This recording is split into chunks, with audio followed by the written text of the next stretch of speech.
vayamos a la palabra del Señor en el libro de Lucas, capítulo 22, versículo 39.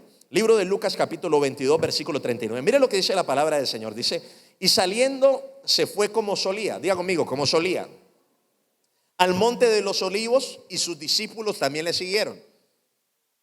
Cuando llegó a aquel lugar, les dijo: orad que no entréis en tentación. Y él se apartó de ellos a distancia, como de un tiro de piedra, y puesto de rodillas oró, diciendo: Padre, si quieres, pasa de mí esta copa, pero no se haga mi voluntad, sino la tuya. Y se le apareció un ángel del cielo para fortalecerle. Y estando en agonía, oraba más intensamente, y era su sudor como grandes gotas de sangre que caían hasta la tierra. Y cuando se levantó de la oración, vino a sus discípulos y los halló durmiendo a causa de la tristeza. Y les dijo: ¿por qué dormís? Levantaos y orad para que no entréis en tentación. Amén y amén. Y en esta noche le voy a dar un mensaje titulado La mayor tentación. La mayor tentación. La historia que acabamos de leer es la historia en la que el Señor Jesús está preparando su vida para entregarla por rescate de cada uno de nosotros. Yo creo que si hay una celebración fundamental e importante, es la celebración de la muerte, la sepultura y la resurrección de Cristo, y es lo que estamos haciendo el día de hoy, que comenzamos el día de hoy. Y ahí es donde nosotros debemos entender que las fiestas bíblicas son un mandato del Señor para su pueblo. Ahora mi esposa, que les hablaba acerca de las fiestas del año pasado, que estuvimos hablando acerca de las fiestas, debemos como creyentes siempre entender que debemos celebrarlas, porque cada fiesta es un portal abierto en el mundo espiritual para que yo tenga un encuentro con Dios. La gente dice: yo quiero tener un encuentro con Dios. Pues déjeme decirle que yo puedo tener un encuentro con Dios buscándolo, orando. Pero escúcheme, cuando Dios abre las ventanas de los cielos, cuando Dios abre los portales, ahí yo puedo encontrarme con Él, y Dios trae algo específico para mi vida cuando son las fiestas del Señor. Y es importante que Dios tiene una cita conmigo hoy. Mire, las fiestas no solamente son para el pueblo de Israel, son para nosotros los que creemos en el Señor. Cada fiesta que celebraban los judíos tenía un significado en Cristo. Y ellos como hoy celebran, hoy a nivel mundial los judíos celebran el Pesaj, ¿cierto? O lo que nosotros llamamos Pascua, ¿cierto? Pero para ellos era la liberación del pueblo de Israel de la esclavitud de Egipto. Por más de 400 años ellos estuvieron cautivos por una nación que los oprimió, los esclavizó, no les permitió tener nada, no les permitió tener ningún tipo de desarrollo, y Dios los sacó con mano fuerte y con brazo extendido. Dios usó a Moisés, levantó a Moisés y le mostró su poder en medio de este tiempo para poder liberar a su pueblo. Por eso hoy y esta semana es un tiempo para mostrar el poder de Dios en su pueblo. Y yo voy a ver el poder de Dios esta noche. Usted lo va a ver mañana y lo va a ver esta noche también. Y lo vamos a ver el domingo, porque Dios mostró su poder en este tiempo. Pero en el nuevo pacto Dios nos liberó a nosotros del mundo y del pecado, de la potestad de Satanás en la que nos encontrábamos. Y la celebración de la Pascua es la celebración de nuestra salvación. ¿Cuántos son salvos aquí? ¿Cuántos son? Si usted recibió a Jesús como Señor y Salvador y es un hijo de Dios, usted es salvo. Y la celebración de nuestra salvación es hoy. Hoy es la fiesta de nuestra salvación. Hoy es la fiesta de saber que antes estaba yo en las tinieblas y ahora estoy en la luz. Y no solamente la celebración de nuestra salvación, es la celebración de nuestro perdón, es la celebración del amor, es la celebración de la sanidad, es la celebración de la liberación, es la celebración de la adopción, es la celebración de la bendición y es la celebración de la vida que Jesús trajo a mi vida. Todo eso lo celebramos hoy. Lo vamos a celebrar mañana y lo vamos a celebrar el domingo. Pero déjeme decirle que celebrarlo no es suficiente si nosotros no conocemos el contexto de la historia. No sabemos los pros y los contras. No sabemos qué tan difícil fue. No sabemos qué fue lo que el Señor Jesús tuvo que pasar, porque cuando las cosas son historia, solo quedan en la memoria. Pero cuando las cosas son revelación, nuestra vida es transformada. Y mire, el Señor Jesús, Él sabía que su tiempo había llegado. Señor Jesús estaba viviendo la mejor etapa de su ministerio. Estaba atravesando el momento, pero ya sus horas en esta tierra ya se habían terminado. Dios le había dado una misión en esta tierra y ya estaba por concluirla. Solo que el cumplir la misión no era una tarea fácil. Él estaba muy angustiado en este tiempo. Acaban de levantarse de una cena donde estaba con todos sus discípulos, donde él revela que alguien le va a traicionar. Y él está muy angustiado. Él está muy afligido. Comenzó a vivir lo que quizás una persona que vive en la tierra comienza a experimentar cuando sabe que está pasando y que va a pasar tiempos bien difíciles. El Señor Jesús estaba pasando un momento en que él sabía que lo iban a crucificar, que iba a morir, que iba a sufrir lo peor que debería sufrir. Y lo peor de todo es que él nunca había hecho nada malo. Él no había cometido ningún pecado. Él había venido a esta tierra y había vivido de una forma correcta. Él había tomado la misión del Señor, había sanado a los enfermos, había echado fuera a los demonios, había predicado el reino de Dios, había cambiado la generación en la que él estaba. Pero hoy está muy angustiado. Hoy está en el peor momento de su vida. Y en el peor momento de su vida hay algo que a mí el Señor Jesús me enseña. Y es que en el peor momento de su vida, en el momento más difícil, en lo más crítico de su vida emocional, el Señor Jesús se fue a orar, como lo solía hacer antes. La iglesia de hoy, cuando tiene crisis, no ora. La iglesia de hoy, cuando tiene crisis, llora, gime. Pero el Señor Jesús, sabiendo que se iba a morir, que iba a morir como el peor criminal, porque lo sabía, que iba a pasar los peores momentos, él se fue a orar como lo solía hacer antes. Yo le voy a decir una cosa a usted en esta noche.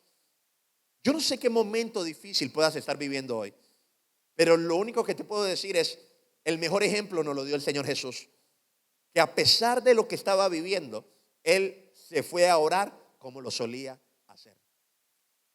Y era tanta la agonía que el Señor tenía, que mientras él oraba, comenzó a sudar gotas de sangre. Fue tan difícil lo que él estaba viviendo de forma emocional, que la angustia se apoderó tanto de su vida, que al momento en que él oraba, dicen los expertos, quienes han estudiado este fenómeno, que en ese momento sus venas que están cerca de la parte capilar por donde sale el sudor se estallaron de la agonía que estaba viviendo, se reventaron. Era tremendo el dolor. La gente dice: pastor, usted no sabe lo que yo estoy viviendo. Bueno, yo no sé, pero sí sé lo que el Señor Jesús vivió, lo que experimentó. Y usted va a decir: pastor, ¿por qué el Señor Jesús estaba tan angustiado? Le voy a dar las razones. La primera de ellas era porque lo iban a traicionar. La traición es uno de los ataques más fuertes que puede recibir una persona en la tierra. El dolor físico que iba a sufrir, 40 azotes menos uno, él sabía que le iban a azotar. Era un dolor emocional, un dolor tremendo por la traición de quien podría ser su mejor amigo, un dolor físico impresionante en su vida que él sabía que iba a sufrir y no sabía si lo podría soportar. Pero el peor de todos, o lo peor que le podía pasar, era que él iba a morir espiritualmente. El Señor iba a morir espiritualmente en el momento en el que el pecado de la humanidad se cargara sobre él. Jesús iba a desconectar. ¿Qué es la muerte espiritual, pastor? Él iba a desconectarse totalmente de su Padre. Y eso era lo que más le angustiaba al Señor. La tragedia más grande que él sufrió fue el desconectarse de su Padre celestial. Estaba viviendo el peor momento de su vida, porque sabía que lo iban a abandonar, todos se iban a ir y él iba a quedar solo. Era lo más difícil que estaba viviendo. Cuando yo veo la cruz y yo veo todo lo que mi Señor hizo por mí, ¿usted cree que a mí me dan ganas de irme para el mundo? ¿Usted cree que a mí me dan ganas de volver al pecado? Cuando veo todo lo que mi Rey hizo por mí, todo lo que mi Salvador hizo por mí, cómo me rescató, me sacó a costa de su vida. Él estaba viviendo el peor de los momentos por mí. Estaba viviendo las peores situaciones por mí. Aún yo no había nacido y Él ya estaba pagando el precio. ¿Será que no vale la pena seguir a Jesús? ¿Será que no vale la pena amar al Rey de Reyes y Señor de Señores? Tanta la agonía. Yo no he visto, mire, a nadie después de casi 17, 18 años de servir a Dios, no he visto a nadie sudar sangre. Por más problemas que tiene, por más circunstancias que tiene, no he visto a nadie así. No he visto a nadie que esté experimentando la agonía emocional tan fuerte que el Señor estaba sufriendo. Y escúcheme, todo esto lo que le estaba abriendo era un lugar a la peor tentación que puede venir sobre la vida de un ser humano. A la tentación más fuerte que iba a venir. ¿Qué es una tentación, pastor? La tentación es el impulso de hacer o tomar algo atrayente que no resulta conveniente. La tentación es la seducción a desobedecer de la voluntad de Dios o traspasar los límites que Él puso a mi vida. La tentación es un lugar donde yo entro. Y en el lugar de la tentación, si yo entro, yo pierdo mi voluntad. Eso significa la tentación. Y pastor, ¿de dónde viene la tentación? Viene de 3 lugares. Número 1, viene de la carne. Toda tentación viene de la carne. La gran mayoría, Santiago 1:14 dice, si cada uno es tentado cuando de su propia concupiscencia es atraído y seducido. Mire, la carne tiene deseos. Y si yo vivo para la carne y para complacer los deseos de la carne, yo voy a morir, voy a caer en la tentación. Número 2, ¿de dónde viene la tentación? La tentación viene del mundo. Primera de Juan 2:17 dice, y el mundo pasa y sus deseos, pero el que hace la voluntad de Dios permanece para siempre. Miren, el sistema está lanzando tentaciones a toda hora en mi vida. Y la tentación del sistema, escúcheme, es momentánea, es comercial, trabaja atacando la mente de los santos. Le tira pensamientos a usted para que usted aborte el propósito de Dios. Y número 3, la peor tentación que yo puedo, el tercer lugar de donde viene la tentación es el enemigo. Mateo 4:3 dice, y vino a él el tentador y dijo, si eres hijo de Dios, di que estas piedras se conviertan en pan. La tentación del enemigo siempre viene por una voz. El enemigo puede usar una persona, puede usar pensamientos injertados en nuestra mente para que nosotros caigamos en el pecado. Pero pastor, ¿cuál es la más grande tentación que puede existir en la vida de una persona? Mire, la más grande tentación que puede experimentar una persona, escúcheme, es cuando una persona tiene o el diablo lo lleva a renunciar a lo que Dios lo llamó. Esa es la peor tentación en la vida de una persona. ¿Qué significa eso, pastor? Mire lo que dice Lucas 22:42. Diciendo, Padre, si quieres, pasa de mí esta copa, pero que no se haga mi voluntad sino la tuya. Le voy a decir una cosa. El Señor Jesús no quería ir. Porque ¿quién va a querer ir a eso? La peor tentación que puede venir sobre la vida de un ser humano es abandonar lo que Dios le llama a hacer. Será la tentación más dura de su vida a que usted renuncie, a que usted no siga, a que usted se quede ahí y no prosiga a lo que Dios lo llamó. El enemigo quiere que usted renuncie a su propósito. Por eso le va a atacar a usted. El enemigo quiere que usted renuncie a su familia, por eso le va a atacar a usted. El Señor quiere que, escúcheme, el enemigo quiere que usted rompa su relación con el Señor, por eso le va a atacar a usted. Y por muy difícil que sea, usted no puede renunciar. Al Señor Jesús ya el diablo lo había tentado. Lo había tentado con el poder. Lo había tentado con el suicidio.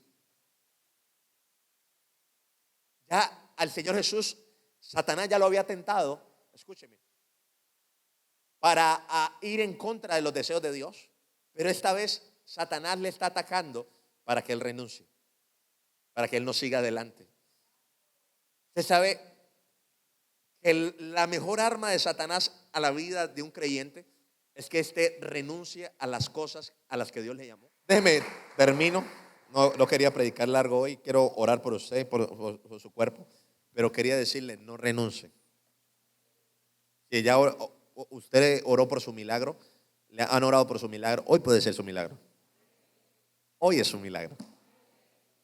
Usted no puede renunciar. Usted no puede renunciar. Yo no puedo renunciar. El Señor Jesús no renunció. Fue hasta la cruz. Murió por nosotros y hoy estamos aquí. Y el mayor milagro que puede existir es la salvación. Que usted y yo nos vayamos de esta tierra para el cielo es lo mejor que nos puede haber pasado. No hay un milagro más grande que eso. Si usted todavía no ha entendido salvación, quiero que usted entienda una cosa: que si usted ya tiene salvación, lo demás va a ser mucho más fácil. Demasiado más fácil. ¿Cómo vamos a vencer la tentación de renunciar? Número 1, vamos a aprender a soportar. Santiago 1:12 dice lo siguiente: bienaventurado el varón que soporta la tentación, porque cuando haya resistido la prueba, recibirá la corona de vida que Dios ha prometido a todos los que le aman. Hasta que viene, usted aguanta. Hasta que va, usted aguanta. Viene el diablo con su fuerza, usted aguanta. Cuando usted está resistiendo la prueba, usted no se está dando cuenta, pero usted se está coronando. Los atletas ganan por preparación y por resistencia. Quien más resista es el que va a llegar hasta el final. De nada sirve que yo comience rápido si no llego. Yo tengo que llegar hasta el fin. Yo tengo que llegar hasta el final. Yo tengo que soportar la tentación. Quizás usted está en un bombardeo. Hoy le viene una cosa, mañana le viene otro. Usted está soportando, pero se está coronando.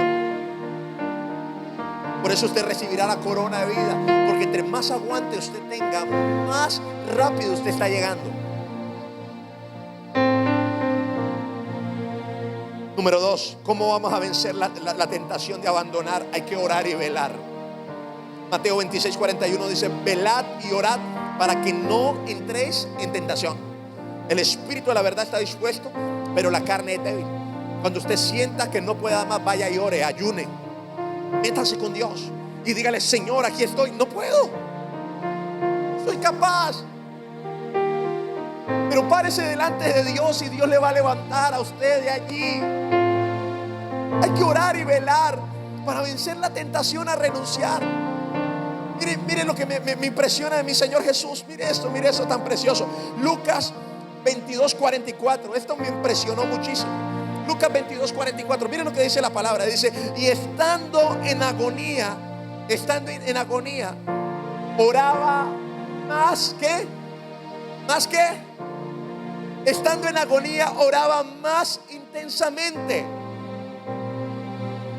Y mira lo que pasó. Y era su sudor como grandes gotas de sangre que caían hasta la tierra. Le caía la sangre y él seguía orando con más fuerza, seguía orando con más vigor. Algo se tenía que romper ahí. Algo tenía que, en la tentación de querer renunciar, se tenía que romper cuando él oraba intensamente. Hoy no tenemos una iglesia que ora intensamente, pero tenemos que volver a ser una iglesia que ora intensamente, que ora y ora y ora hasta que el diablo se va. Y el diablo se va, porque el diablo se va cuando yo oro intensamente. Usted comienza a orar y a decirle: Señor, en el nombre de Jesús. Usted comienza a orar y usted siente que Satanás le quiere sacar de la oración. Usted siente que Satanás le quiere. Usted sigue orando. Y usted cada vez que siente la oposición, usted ora con más intensidad. Usted ora con más intensidad. Y llega un momento en que algo se rompe. Llega el momento en que algo se rompe. Y cuando se rompe es que el diablo se va.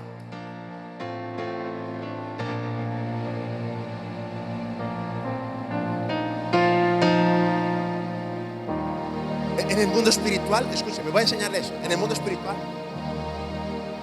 hay muros de contención y hay cerrojos de bronce.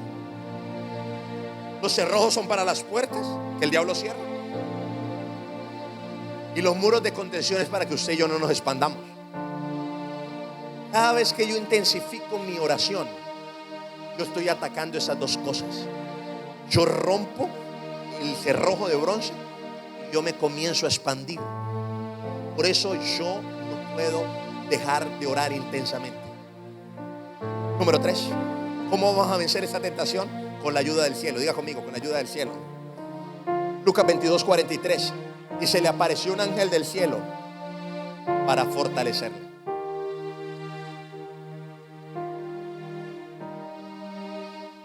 Escuche, mi iglesia, lo que le voy a decir.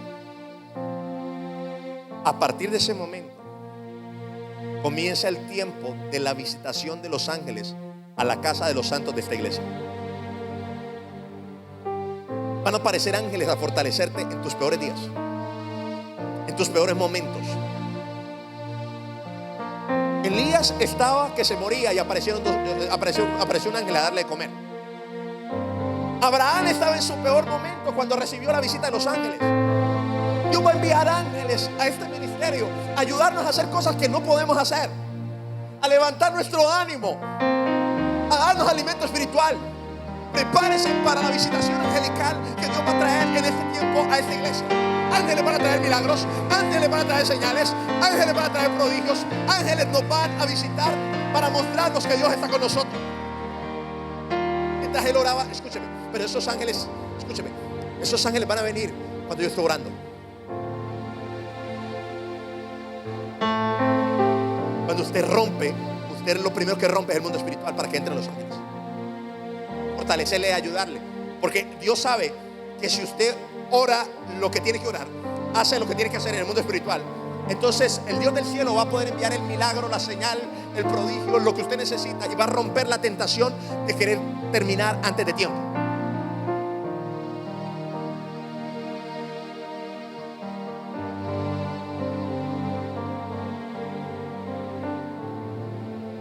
Cierro con eso.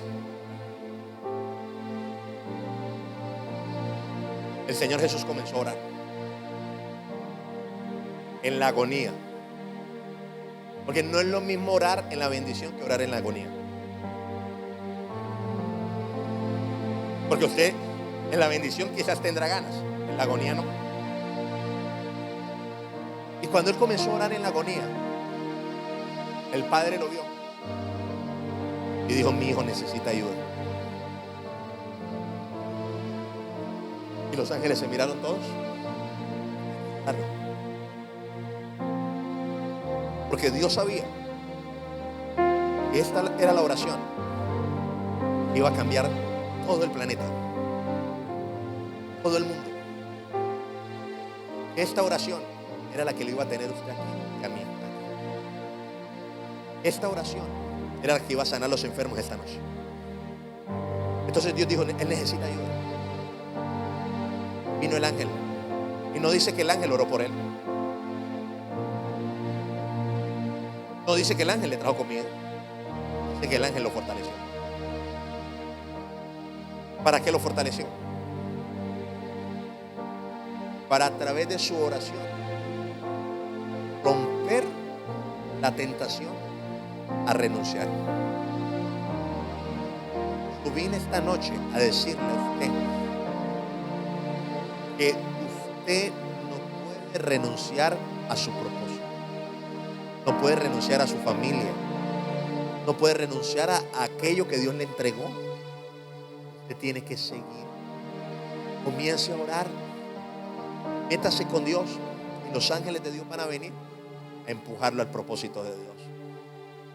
Porque creo la temporada más sobrenatural para este ministerio comienza hoy.